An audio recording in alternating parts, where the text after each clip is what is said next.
All right, if you just joined us, this is still Enterprise Morning on Enterprise Television. And now to our main conversation for today. The Inspector General of Police was a lone voice on Monday resisting the call for the creation of state police. The one question that has enjoyed widespread affirmative consensus among Nigerians. At the National Dialogue on the Establishment of State Police organized by the House of Representatives, a committee on constitution review in Abuja, IGP Kayode Egbetokun cited political influence and abuse as risk factors that could derail the policy if adopted. Key speakers are notably former President Goodluck Jonathan, ex-military head of state Abdulsalami Abubakar, and the Ooni of Ife, all backed the idea, saying that the spate of insecurity in the country was a clear indicator of the need for state police. President Jonathan, a former governor of Bayelsa State, argued, for example, that the question had moved from whether to have state police to how best it should be deployed to avoid abuse. Also speaking, a former head of state, Abdulsalami Abubakar, and the Ooni of Ife threw their weight behind the proposal, as did President Bola Ahmed Tinubu, who spoke through the Vice President, Kashim Shettima, and said, state policing has the potential to revolutionize law enforcement in Nigeria. The state police bill is currently before the National Assembly. And to do justice with me today in the studios on this very important, of course, still very sensitive issue is Mr. Cyril Abaku. He is a communicator, broadcaster, and also a public affairs commentator. Good morning to you. Thank you. And welcome to Enterprise Morning. Thank you. All right, so you've heard what was said, and the IGP is supposed to be a lone voice in all of that we've read, while other key notable stakeholders who have skin in the game are equally saying the opposite. What do you think of all the things that you heard from our report? Well, the first thing I'm going to say is the IGP has it wrong. I don't think he's thinking in step with modern reality in Nigeria. The police under him is at its worst in the history of the country. Anytime the nation is in trouble now, we even had the other day in court, last week Thursday, the lawyer to the AFCC was saying that they may need to use the military to arrest former governor Kogi State Yaya Bello. But the police is there. Okay. Policemen can no longer do basic policing duties. It is because the central police is now on its deathbed. Okay. How come everybody knows? It's only the parents who is not aware. That's a very dangerous and fearfully disturbing thing to come from the IG of police. I know where it's coming from. Okay. But that argument is outdated, is expired.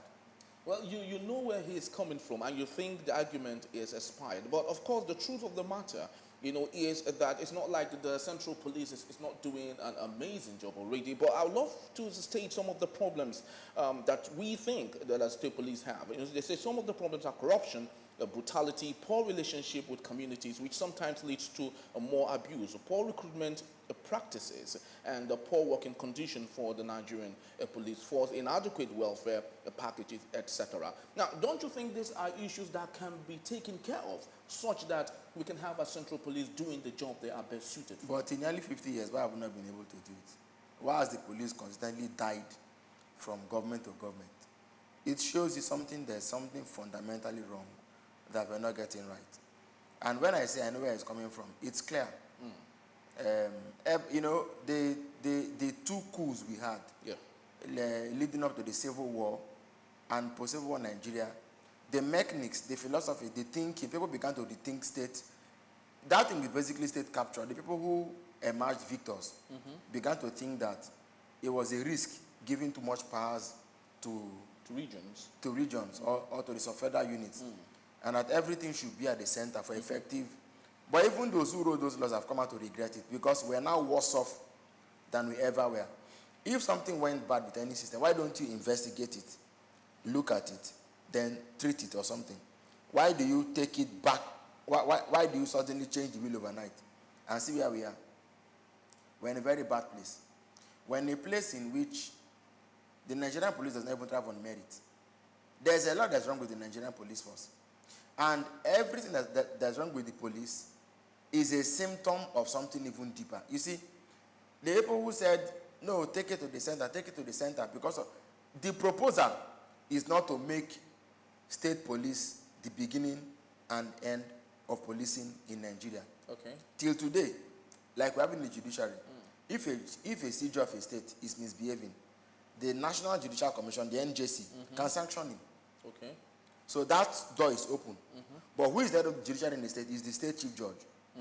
But if he misbehaves, there's a National Judicial Council that can call him to order. That's what we're talking about. The federal government can still federalize certain territories if law and order broke down. But for the effective running of state, now look at, the Americans are calling 10 governors in the north to come and learn how to police their state. It's all a waste of time. Another country calling our governors to come and learn how to govern their territories. Because, look, if you had state police, Katsina, Borno, Plateau, won't boil the way they are boiling. And let's also make an argument clear. Policing is not an executive function. Okay. Policing is a judicial function. Okay. This is why, even in the most delicate case of arrest, policemen are supposed to bring a warrant. Am I correct? Or a warrant. The warrant does not come from the presidency. It should come from a court of law. It is why, even in the US, the police is under the office of the Attorney General, who is not a Minister of Justice, who is just the AG. The Attorney General is a very powerful office.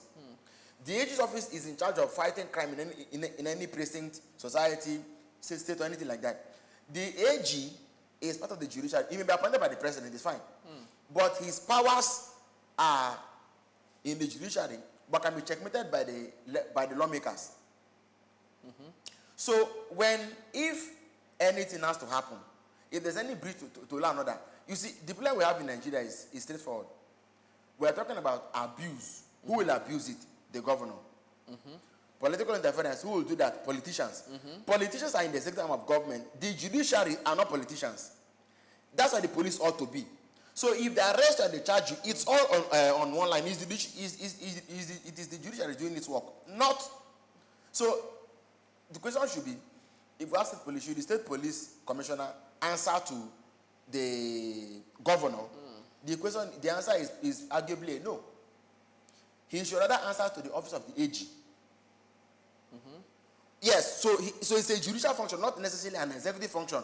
Because if the president or governor can give orders to the police, that's a dictatorship, as we have today. Subtly covered in the name of, but it's a dictatorship. The president and commander-in-chief, he orders the army. Okay, we understand. That one is even in times of war. But he's commanding the police. He can command you to arrest. It happened in Bauchi State. Governor Bala Muhammad took the police, NSCDC, DSS, everybody, took an entire battalion of law enforcement to the home of a cleric for preaching what he didn't believe in Islam. Okay. So why do you think that won't become worse when there's a state police? Like former President Jonathan said, we have to agree that the current policing is not working. Okay. That we need to decentralize policing. Look at now. Hold on, I'm coming. Yeah. The question will now be, what will be the modus operandi of decentralizing police? And I've given you one proposition. Okay. That police cannot be under the office of the governor. Okay. The cultural police will not answer to the governor. He will answer to someone else. Which makes it the same. Which makes it a same old, like having a centralized police force. So if the state police in charge of a particular state is not answerable to the state governor and answers to someone else, it's still he's answerable to the inspector general. I know, but the current police IG answers to the president, which is even wrong in itself. But I'm coming to a point. Number two, the commissioner of police, if he retains the title of commissioner anyway, cannot report to the governor. Should not report to the governor. Should report to the Attorney General, whose office should be separate. See, Commissioner for Justice and Attorney General of a state shouldn't be one person. Okay. The work of the Commissioner of Justice will be to be the government's official lawyer. if you sue government to court, who will go to court for the government? Commissioner of Justice or anybody he so assigns. Okay. But there's the AGF, whose work is to be the lawyer of the public. Okay. So there's been an armed robbery. That is not the work of the Commissioner of Justice, because it's not the government that someone went to rob. The armed robbers want to attack a bank or anywhere, right? It is his work to fight for the people, to fight for anywhere where there's a breach of law and order. Not government or the governor, but of law and order. Armed robbery, homicide, whatever kind of crime it is, burglary and so on. It is his duty to quickly alert law enforcement to say, we need to make an arrest or something. When they're arrested, the prosecution is his duty. Here, what we have today is that the Commissioner of Justice and the Attorney General are one person. So one place, he is fighting for the also. So for example, the government came to encroach on my land, which I bought. It is I should be able to sue government to court. Now, the person who has to defend government against me will be the Commissioner of Justice, not the Attorney General. Okay. Because he himself, on a good day, should be able to sue government on my behalf. Okay. Good. But when one person is occupying two offices, how do you not reconcile that? So that is part of the issue. Now, so we separate those two offices. All right. The Attorney General is part of the judicial. Is not part of the executive arm of government. Okay. He is the one in charge of criminal law enforcement. He's the highest person in charge of that thing. Even the police commissioner is under him. Now, so your other fear may be, let's not ask who will not pay the salaries of the police. Exactly. It shouldn't be the governor. And who should that be? A central policing fund. So when we are, hold on, I'm coming. When we are, you see this, because you see the thing is this. When we have a problem, we have to think solution, no matter what, at what cost it's going to come. So should the solution necessarily be changing the way things are done, or looking into the problem itself and solving it? I don't know what the difference is. Because what you're actually asserting here is having a total overhaul of the system, where the centralization of the police becomes, dissolved to the different, the areas. states. Yes. So isn't it the same thing, as saying, instead of looking for the remote cause of the problem, we're rather thinking of moving towards another direction to search for solutions. Let me, they are the same, but let me even help you out here. We used to have this kind of policing in the past. Okay. But we didn't have this kind of federal government in the past. Okay. To help us mirror which one was going to be better. Okay. So we solved problems with the regional police, and quickly we concluded that it had failed. Okay. So the next opportunity we had to write a constitution, we said everything should move to Abuja. Okay. But we've seen it today. Look, the matter is simple. For the sake of your own name alone, you may never become. Nigeria doesn't produce one Igbo edge of police. Ogboneye Novo. How did he emerge? We later got to know it in the book of Olusegun Adeniyi, that he was the one that personally impressed on President Yar'Adua to say, this man is qualified. Don't retire him. People went and met him and said, don't put him. Don't put Zanigo man. Don't put. This thing is in the book there. So they said because he's a good. Adeniyi said no. If it is his due, let us give it to him. He's after all, he's Nigerian. And if he's qualified, these people have never produced one single police IG since the birth of the police in Nigeria. That man was there for just, I think, a few months. He still had to leave. The same thing happened with the NPA, Nigerian Port Authority. When one Bernard Shaw, I can't pick the other name, Bernard Shaw, it was the same argument. When it became his turn, they said they're going to retire him. It was Yar'Adua that, again, said, no, I think it was Adeni that also told Yar'Adua, no, leave him now, let him be there. Okay. You see, when you push everything to Abuja, some of us will be left out. Because by virtue of our skin color, language, tribe, surname alone, you'll be disqualified. Okay. We don't need that. We don't need that. Now, if the way they give allocation to the states, is that not so? Yes. Good. From source, cut out the police salaries. You get what I mean? Okay. When it comes to recruitment of policemen, the state can choose to recruit, even if it wants to recruit 1 million. But it should be able to have a discussion with whoever is running the police fund in Abuja, or anywhere we so wish to locate it, so that there can still be a measure of checks and balances. And then, if there has been an intractable breakdown of law and order anywhere in the country, okay, the federal police can take over. So having state police doesn't mean that there will be no federal force. of, let's say, 20,000 men or 15,000 men or something. They'll be able to take over that pending when the matter is resolved. These are the only checks, for me, these are some primary checks that we can put in place. But the police are running today is dead. Okay. So hold on. Yes. All of the places we have soldiers have gone. Do you know that Nigerian police has capacity to even overcome Boko Haram? Very well. They have special force units, about 7 of them, that can use helicopters, drones, and so on. But the police in Nigeria today is look at, even power suppliers put them on band E. Band E, law enforcement. So you can imagine this. All right, so I understand your drift, Mr. Abaku, but I want to still believe, this is more like an old wine and a new wine, a bottle. But let's take a look at the fears of the Inspector General of Police. One of those things that I think he might be, having concerns for is, number one, politicizing of the police when possibly it becomes a state police, which he said could worsen existing ethnic division and conflict within the country. Now, let's take a look at what we have currently in Nigeria. You will understand that we are all product of our culture.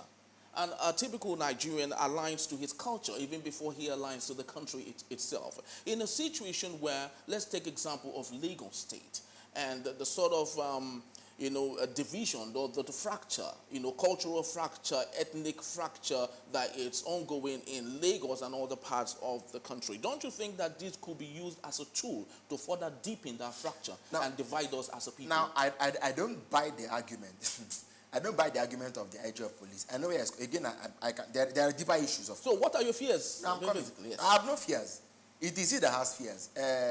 Nigerians are not divided today. Nigerians are not disunited. Nigerians, all the things he's talking about, Nigerians don't have them. Let me tell you what Nigerians have. Even if for a moment I wanted to buy the argument, you weigh the pros and cons and choose, yes, which one weighs more heavily, and then you align with that. If people from Mali or Togo or Benin Republic came into Plateau, as I speak to you today, 151 communities in Plateau are under siege. That's according to a lawyer in Plateau who sent me a press release last night. 151 communities. When they attack those communities and sack them, they change the Birom names and call them names of other tribes, of the tribe they came from, those killers came from. Until today, they've not been driven back from their land. Okay. If the state police or if Plateau State Police are able to either to overwhelm and push those people back away, please, which one is better? About killing foreign invaders or leaving foreign invaders to kill natives and take over their land, which one is better? If the Nigerian police wants us to have an argument, it should be, let's have that argument and let's ask ourselves which one is better than which one. I don't buy this thing. They are pushing us to a place where we will now come out very plainly and start making some naked statements. It doesn't work. It doesn't work. I know. Look, those senior civil servants that work with go on after the war, and who still had a very strong influence into the Second Republic and so on. We understand their concerns that Nigerians have not changed, that the factors that led to the civil war are still very much with us, and that at the core of the listen. If you want us to enter into the Nigerian issue, then let us address the Nigerian question, and not make the police pay the price for Nigerians, for leaders who have not deemed it fit to address the fundamental issues of North-South dichotomy and things like that. Because the way policing operates in the South and the policing operates in the North cannot be this. Let me give you an example. A policeman born and raised in Calabar is Catholic. Then one day he is told that he will be resuming in Kebbi as a policeman. In the South here, what is not in the penal, what is in the criminal code as law, which he has grown up believing and knowing, he now goes to Kebbi where he does not understand their language, their psychology, their sociology, their constitution. When I mean not law, but in terms of how their code, their food. You just catapult him to Kebbi State to go and to begin to operate the penal code, which even if he has read it, he is not psychologically made up to and he will be there when they bring case to the police. He will need an interpreter. Don't you see that somebody has tied another person down and I said you must grow at my pace? That's what we have done. All right. State police will take cognizance of things like people's culture, religion, sensibilities, And let us live the way we are, we are best raised and grown to live. The argument of the IGP, isn't even surprised. He didn't go for the meeting. Okay. He knew that he was going to run into an ambush. All right. So finally, let's just briefly, look at things, especially with the current situation we have, the central police, and look at regions where things work and regions where things are not working so well. Yesterday, one of our newspaper headlines had an analysis of regions with respect to kidnappings, where they happen most and where they happen least, and death, where they happen more and where they happen least. Surprisingly, the southeast of Nigeria has the lowest of them all. Both analysis, it had the lowest. South or southeast? Southeast in both cases had the lowest. Now, when it comes to this issue of the consequences of not having state police, I would love to believe the southeast equally has the least, because there's no ethnic cleansing and so on and so forth. So what do you think is the problem? Could this be a situation of a community non-cohesion? Because in the southeast, there's this sort of cohesion of the community to fight against a common aggressor. So could that be the problem we have maybe in the north central and other regions where we have? I don't think. Well, I may be correct, but I don't think that in the east of Nigeria you can be more communal and more communally organized than the north. With every sense of respect, I don't think that. So if that's the case, why do we have an exacerbation of Boko Haram insurgency? So we need to now look. The NSA said it at that same report you're citing. There are about 300 bandit warlords in the north, and that whole communities are backing. So that's why the thing is successful. Whole towns, whole communities are sometimes supporting what is going on. Okay. So we need to understand what, and this is the reason why the behavior or response of a particular state or region or zone, geopolitical zone, to a matter should not in any way affect how another region or geopolitical zone is responding to its own internal issues. Oh, okay. The police IG in Abuja should not be so encumbered with banditry in the north, kidnapping in the south. It should focus on one thing. It should focus on coordination and allow semi-autonomous or almost autonomous police people, commissioners, to deal. They can have central training, it's fine. Okay. To deal with local issues, so that way we can rest. Or you see, all the attempts they have made to unite Nigeria have not worked. You cannot force unity. Even in a marriage, people willingly give up their own when they feel at home in the marriage. Yes, you can't lose yourself because of someone else. I've not seen the work that way before. They want us to become united by force. It will not happen. So what the IG of police must do, look at Nimbu Apabi in Enugu, where they went and kill people and cut off their hands. Cut off their, four fingers, be 2 fingers. Is that right? Even after killing them, now video them. Has anybody been brought to justice? Can the police and the DSS say that they didn't have intelligence report before that thing happened? Why are they not able to act in spite of everything they know? They shouldn't let us say more than what we have said. It will not be very good. True. Well, like we often say, what we need in our country is peace.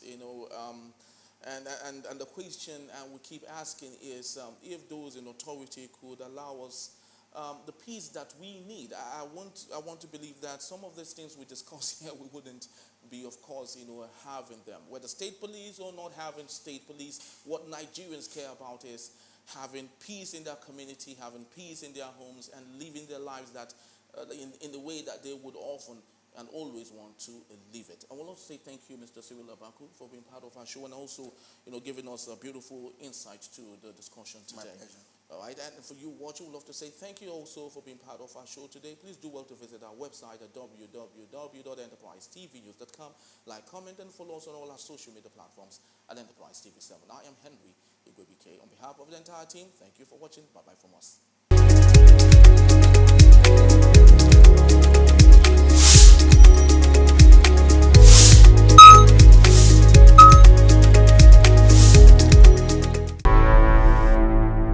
Enterprise TV, a tradition of truth.